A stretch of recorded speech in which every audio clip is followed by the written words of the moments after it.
Buen comienzo de semana, buen día, República Oriental del Uruguay. Bueno, comenzando entonces un programa que viene intenso realmente, viene una semana cargada de temas importantes.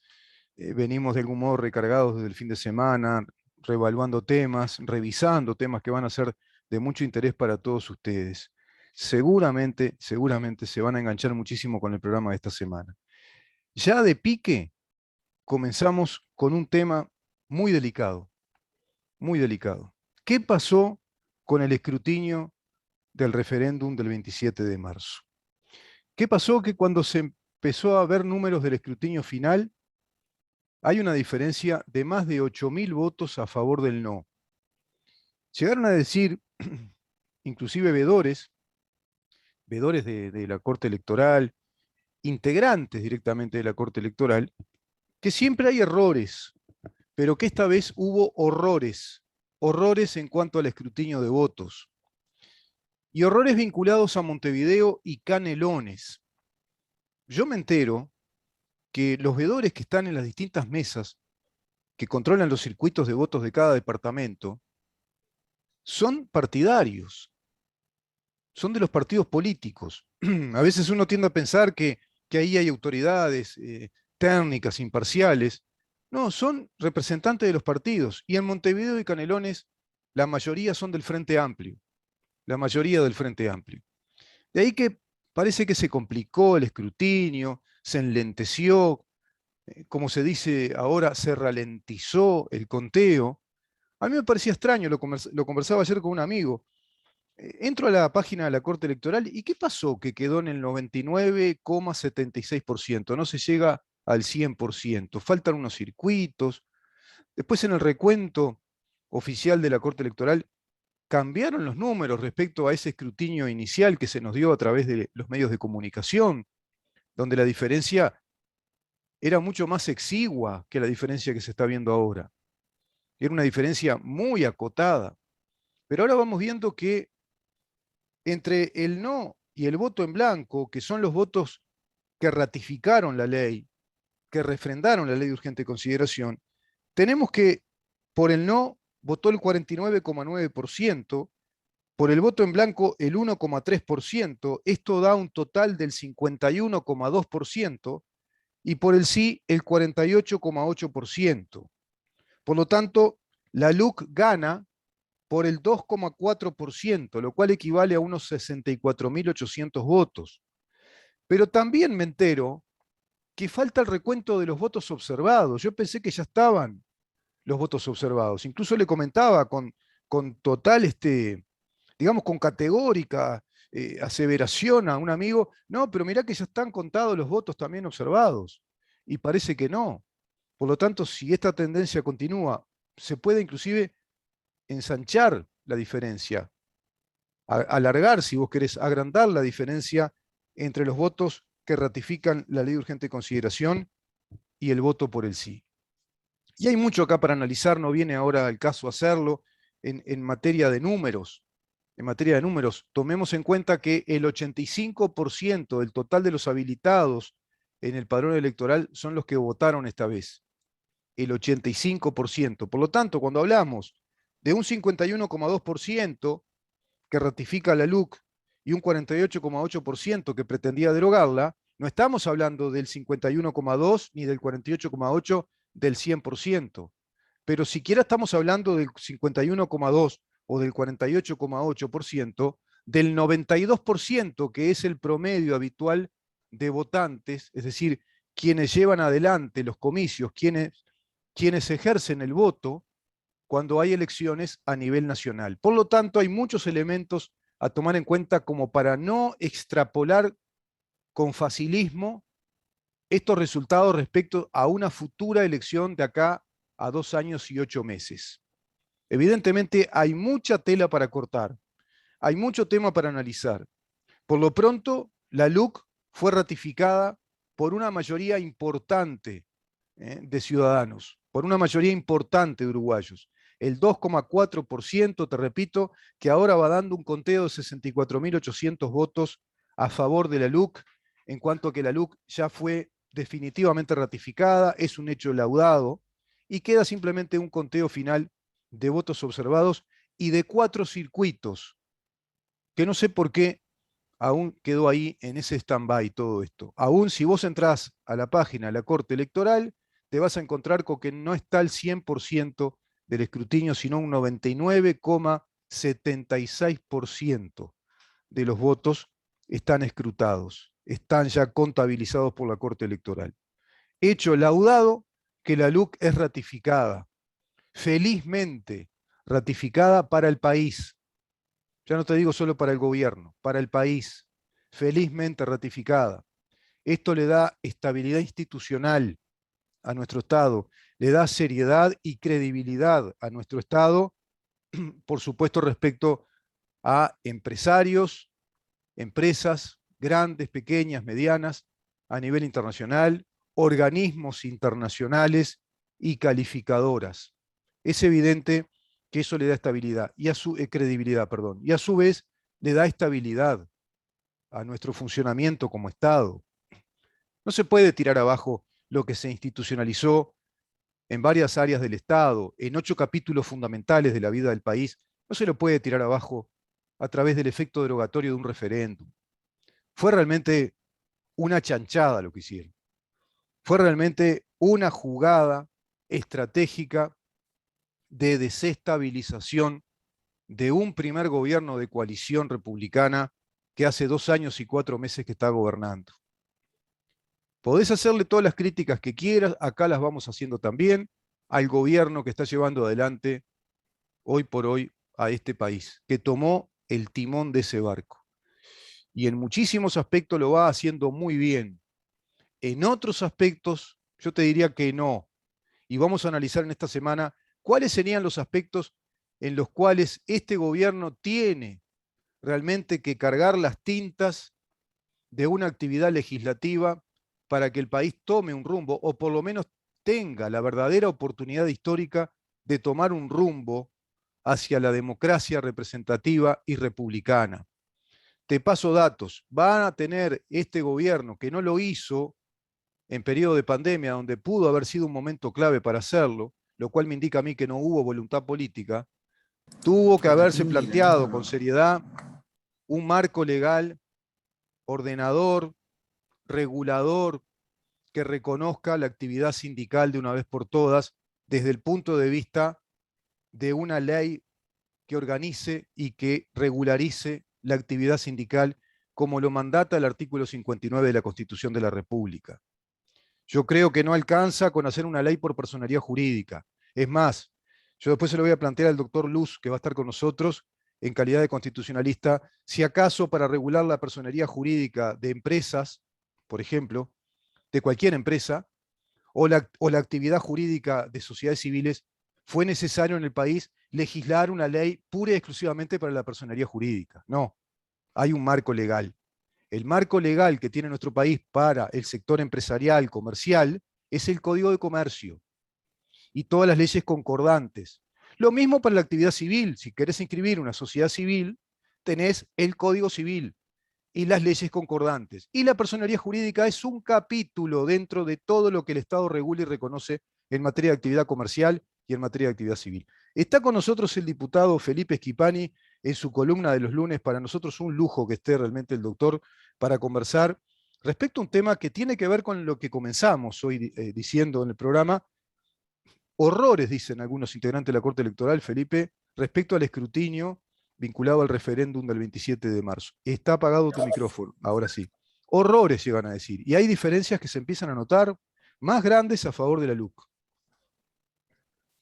¿Qué tal, Rubén? Un placer estar una vez más en contacto contigo, con toda la audiencia. Es cierto, el escrutinio departamental, segundo escrutinio como se le conoce, termina hoy y va a haber una diferencia mayor a la que se presentó en el primer escrutinio. Exacto. Tampoco estamos hablando de muchos votos, pero es una diferencia mayor. Yo quiero... Ya viste que en el escrutinio de la Corte se dio una diferencia mayor. Creo que desde el primer escrutinio, no se va a dar este segundo, 51,2% ratifica la LUC entre el voto del no y el voto en blanco, 48,8% por el sí. Esto da una diferencia de 2,4%, lo que equivale a unos 64.800 votos. Y seguramente va a aumentar un poco más. Como tú decís, no va a ser una cifra mucho más grande, pero va a aumentar un poco más la diferencia. A ver, para tener presente, porque sobre estas cosas a veces se construyen muchas fábulas. Mm. Yo, Rubén, estuve 5 años trabajando en la Corte Electoral como secretario letrado y puedo con total convicción afirmar que la Corte Electoral es muy transparente en sus procedimientos. Es más, he tenido la oportunidad de viajar mucho a elecciones como observador y la Corte Electoral de Uruguay es un orgullo, ¿no? Cuando habla la Corte, todo el mundo acata, no hay discusión. La diferencia básicamente en el escrutinio departamental, en este último, que se liquida hoy con los votos observados, Bien. es de una diferencia del orden de los 31.000 votos, ¿no? En el escrutinio primario, la diferencia entre el sí y el no fue menor, ¿no? Fue algo así como 27.000, o sea, hay una diferencia de 3.000, 4.000 votos. ¿A qué obedece esta diferencia? Es bueno explicarla. A cierta impericia por parte de los integrantes de mesa, que no lo han hecho de mala fe, creo yo, su gran mayoría. La enorme diferencia obedece a que se tomó en el escrutinio el día del referéndum al voto observado, perdón, al blanco como voto anulado, ¿no?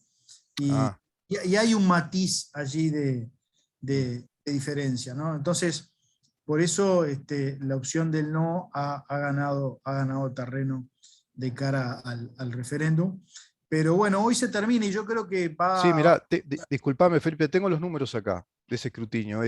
El sí da 1.070.935 votos, el no 1.101.524 y votos en blanco 28.905. A mí esta diferencia me daba la suma de 59.444 votos en favor de la LUC, sumando el voto en blanco con el no, por supuesto que son votos que ratifican la LUC.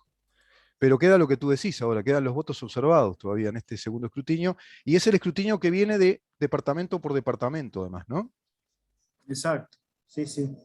Está perfecto. La suma Pero, de votos emitidos fue de 2.283.818. El total de los habilitados para votar, es decir, el 100% del padrón, es de 2.684.221, cosa que nunca ocurre, por supuesto, en ningún periodo electoral, esto hay que aclararlo, ¿no? Por lo general, el promedio, creo que el número promedial son el 91-92% del total de los habilitados. exactamente. Un dato que me parece interesante de este segundo escrutinio, que va a terminar de confirmar los votos observados, es que la opción del sí obtiene más del 50% de los votos válidos, cosa que no había ocurrido en el primer escrutinio.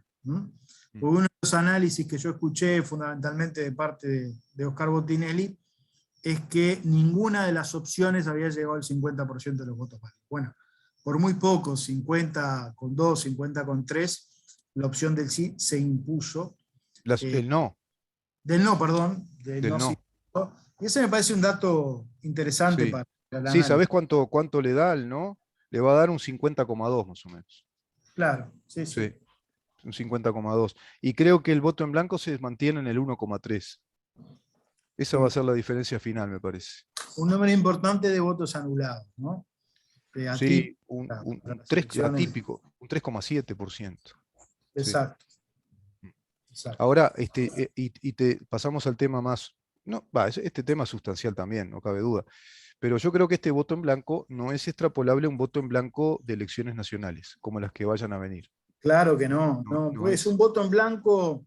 A ver, No ese es. voto en blanco pudo haber obedecido a varias cosas. Lo primero, que no había listas en los circuitos de votación, entonces la gente fácilmente, para no tener que salir, bueno, mete una hoja, digamos, en No, o no blanco, mete nada, cierra el sobre no y. pone nada, Sí, y ahí el voto se cuenta como voto en blanco.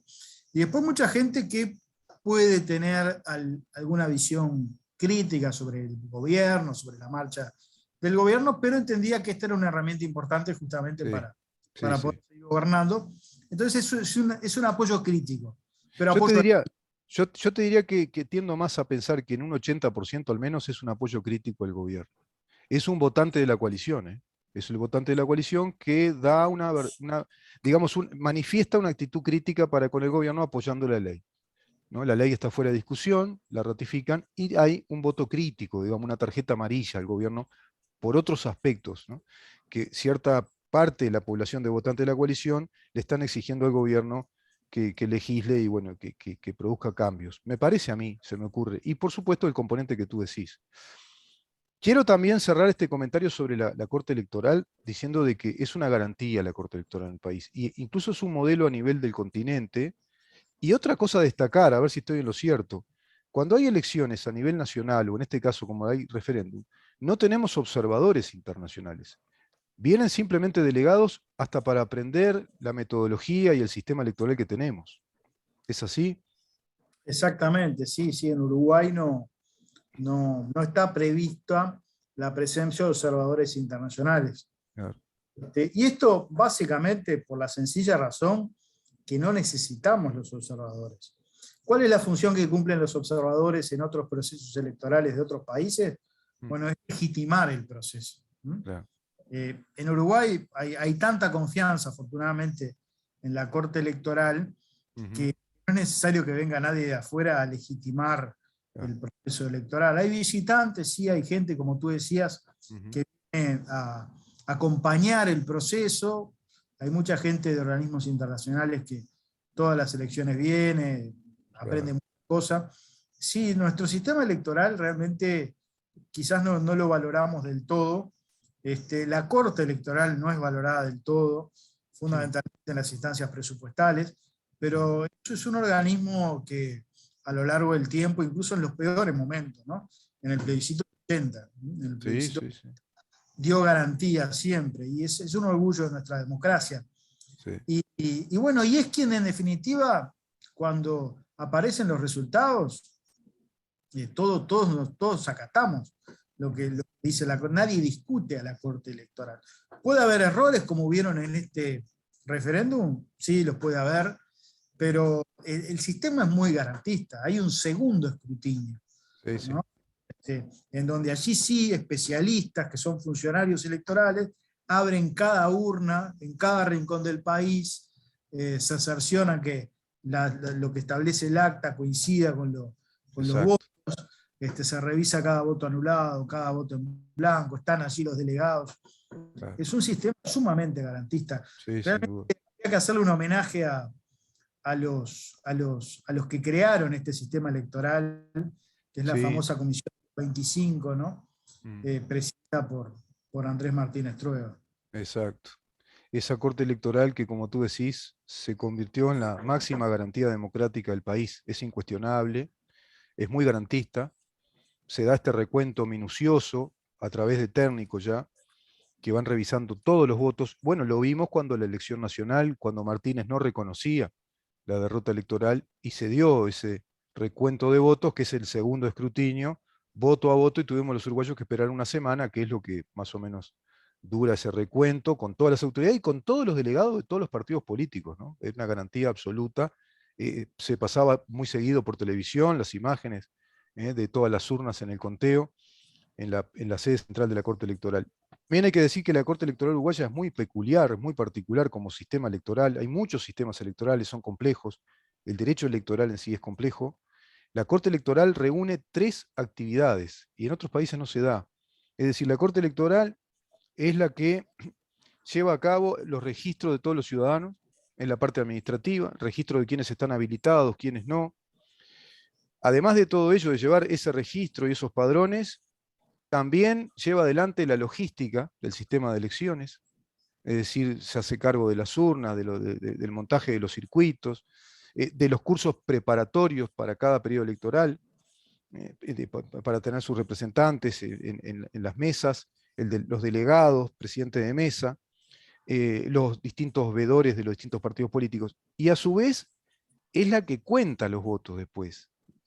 Y es la que se convierte en el órgano jurisprudencial del acto eleccionario. Es así.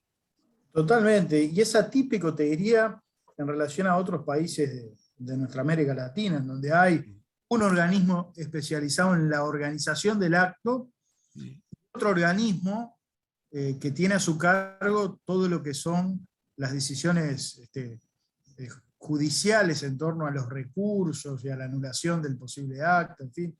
Sí, la Corte Electoral organiza todo eso, y bueno, yo creo que lo hace muy bien.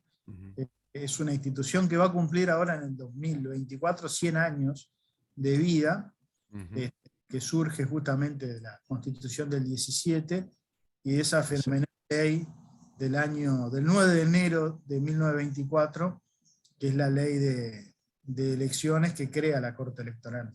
Exacto, exacto. Vamos a tener que hablar con los integrantes de la Corte Electoral, hacer más de una nota de pronto, para que la gente esté más por dentro de lo que significa la Corte Electoral, cómo trabaja la Corte Electoral. Quizá falte más presupuesto, y puede ser. Puede ser. Lo cierto es que es muy efectiva, ¿no? En todo lo que hace, y muy garantista. Felipe, vamos al otro tema. ¿Qué pasó con este veedor? ¿Quién es este señor del BPS? Tenemos por acá un informe que tú me mandaste que me dice, buen día. Por supuesto, una comunicación que tenemos con Felipe Schipani en la preproducción de las notas. Dice, hoy a las 13:30 horas el Comité Ejecutivo Nacional del Partido Colorado presentará una denuncia ante la Corte Electoral contra el director del BPS, Ramón Ruiz, por la violación del artículo 77, numeral 4 de la Constitución, que prohíbe a los directores de entes autónomos ejecutar cualquier acto público o privado de carácter político, salvo el voto. Ruiz participó activamente de la campaña electoral de cara al referéndum, promoviendo la opción del sí. Adjuntamos la denuncia y algunas de las pruebas que agregamos a la misma, y acá hay cantidad de imágenes, de fotos, ¿no? Está el señor Ruiz con la estatua de Luis Suárez, está el señor Luis en un acto publicitario, en un spot publicitario también, convocando a que voten por el sí, y así en varias oportunidades aparece este señor. ¿Cómo es este tema? Bueno, a ver, la Constitución es clara, ¿no? El artículo 77, numeral 4, prohíbe que determinados jerarcas, magistrados, integrantes de la Suprema Corte de Justicia, directores de entes autónomos, como es el caso del BPS, participen de la campaña electoral. Es más, el giro que utiliza el artículo refiere a ejecutar cualquier acto público o privado de carácter político salvo el voto. O sea, es una ley muy restrictiva en cuanto a la posibilidad de que estas personas... y bueno, y Ruiz claramente la violentó de modo flagrante, ¿no? Porque participó activamente de la campaña electoral de cara al referéndum, como tú decías, participando de charlas, de actos, recorriendo el país, haciendo videos llamando a votar que sí, participando de distintas entrevistas en distintos medios, convocando a la ciudadanía a apoyar el sí. O sea, fue realmente evidente, flagrante lo que hizo el director del BPS, y nosotros esta información la recibimos unos cuantos días antes del referéndum, pero con buen criterio en el ejecutivo del partido resolvimos hacer la denuncia con posterioridad al referéndum para que no se tomara que esto podía tener alguna intencionalidad electoral en la campaña. Cumplido el referéndum, nos parece que es de orden presentar esta denuncia para que la Corte Electoral juzgue la situación. Para nosotros es clarísima, están allí las pruebas. La sanción que prevé la Corte es la destitución del jerarca y la eventual inhabilitación para ocupar empleos públicos. Y nos parece fundamental y de orden que se haga cumplir la Constitución, para algo está, ¿no? ¿Qué es lo que pretende preservar la Constitución? Bueno, que jerarcas que tienen responsabilidades en empresas públicas, bueno, no incidan en la campaña electoral, no politicen su gestión. Ese básicamente es el sustento de esta norma, y bueno, ahora está en la Corte Electoral resolver sobre el asunto, ¿no? Claro. Muy en consonancia con la laicidad del Estado, además, ¿no? Muy en consonancia. Totalmente, ese Este artículo. básicamente es la inspiración. O sea, Claro. que determinados jerarcas no participen del debate político público. Claro. Ese me parece que es el sentido, me parece que es una norma sana para que no se utilicen las empresas públicas con fines políticos partidarios. Sí, seguro. Es el fundamento. Y bueno, y allí está la norma y hay que hacerla cumplir. Por Sí, eso sí, sí. ponemos en conocimiento de la Corte Electoral. Imagino que esto es como tú decís, es un hecho que no hay que dejar pasar, porque si no sienta malos precedentes. Imagínate que, no sé, que un director o jerarca de la Corte Electoral haga propaganda en un acto eleccionario. Sería lo mismo.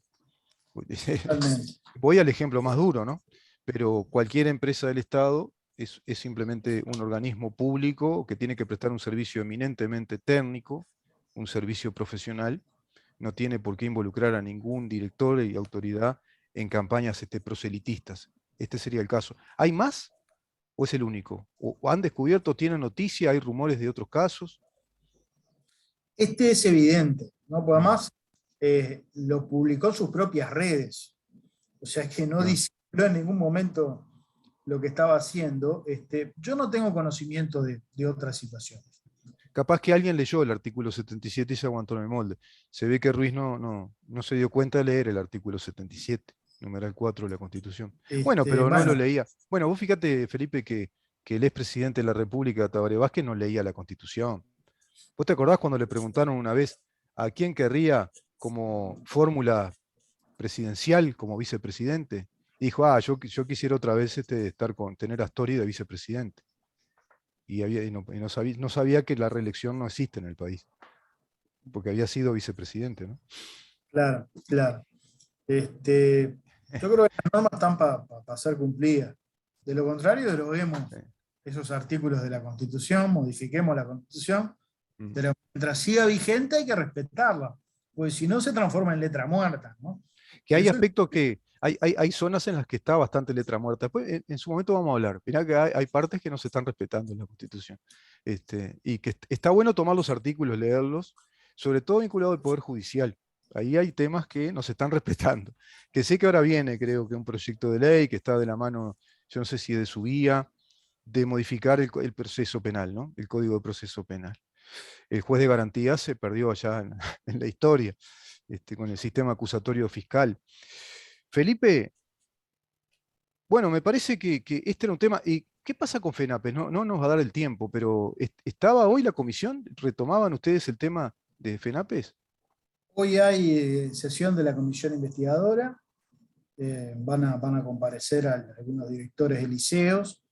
Tenemos de vuelta sesión el 18, y bueno, estamos en la etapa cúlmine, quedan todavía algunos testimonios de algunos directores, pero estamos en la etapa cúlmine de la comisión. Seguramente los integrantes de la misma se aboquen a la elaboración de los informes, y seguramente para mayo ya quede finalizado el trabajo. Ha sido un trabajo realmente muy profuso en cuanto a documentación.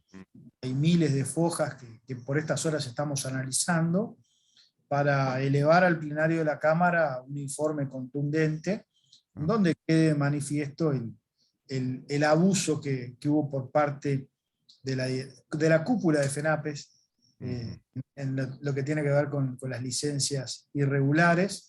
Va a terminar, como ya lo hemos conversado, en una denuncia penal. Hay varios ilícitos por parte de los jerarcas de secundaria de la época y por parte de los sindicalistas, que no solo falsificaron certificados para obtener licencias que no les correspondían, sino también que engañaron a directores de buena fe para que les justificaran esas inasistencias. De modo que creo que ahora el tema va a estar en la cancha de la justicia, pero bueno, tenemos que concluir el trabajo y realmente creo que ha sido un trabajo muy importante que ha hecho la comisión en estos meses. Nosotros tuvimos la fortuna de contar con las primicias que tú trajiste sobre ese tema, lo tratamos en este programa, fue tratado en profundidad. Si te parece, vamos a volver a él, vamos a hacer un raconto de ese tema, el raconto histórico de cómo empezó todo eso con el caso de Marcel Slamovitz, tus investigaciones sobre esa cantidad de horas que burlaban el estatuto docente, se inventó una especie de convenio, el famoso convenio. Está el presidente de FENAPE, es muy implicado en esto, José Olivera. Bueno, me parece que va a ser interesante volver al tema y dar un panorama general a todos los oyentes de qué se trata este asunto que tú lo investigaste hace tiempo y viene investigado hace mucho tiempo ya, que va, bueno, a tener Sin esas duda, resultas penales incluso, ¿no? Sin duda. sin duda, sin duda. Felipe, muchísimas gracias. Una vez más, un gustazo conversar contigo, los lunes. El placer es mío, Rubén. Un abrazo bien grande para ti y para toda la audiencia del programa. A cuidarse, buena jornada, Felipe, estamos en contacto. Nos vemos el Un lunes que abrazo viene. grande. Saludos. El Chau, chau. doctor Felipe Schipani, diputado por el Partido Colorado, conversando con nosotros en su habitual columna de los lunes. Vamos a una pausa y recibimos al doctor Eduardo Luz, diputado de Cabildo Abierto. Quédate ahí.